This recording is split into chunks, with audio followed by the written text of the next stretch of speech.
Hi, I'm Molly Sullivan with Tennis MD, your source for all your tennis health, fitness, and injury information. Many tennis players are prone to wrist sprains because of the repeated use of those muscles, leading to small tears of the tendons. The pain and injury can often cause tennis players limited mobility and misplay. Today we visit with Dr. Rhonda Bosharon, sports medicine orthopedic surgeon and athletic trainer, to tell us more about wrist sprain injuries.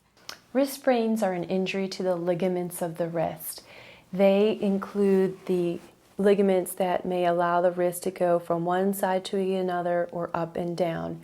In addition, there are ligaments that connect the bones of the wrist that can get injured secondary to trauma, overuse, and or biomechanical issues connected to the way that the athlete's performing their sport.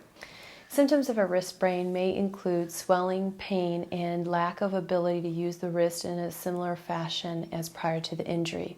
The treatment usually includes icing, anti-inflammatory medications, physical therapy to correct the injured area, as well as biomechanical modifications that might have predisposed the athlete to get the sprain to begin with.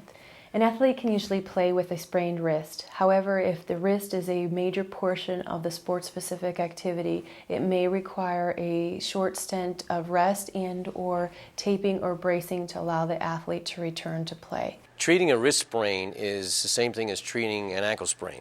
Okay, it is a tear of the ligaments.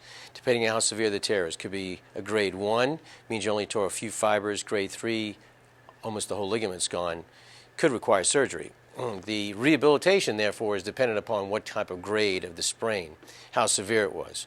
So the rehab should include a modality that's going to help get rid of the inflammation, which could be infrared light energy, could be electric stim to get the muscles contracting so we get some movement in there.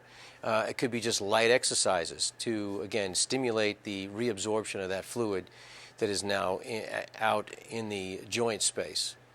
Recovery time for wrist sprains, 4 to 6 weeks. It really doesn't matter if you're a professional athlete or a weekend warrior. That area just requires time to heal.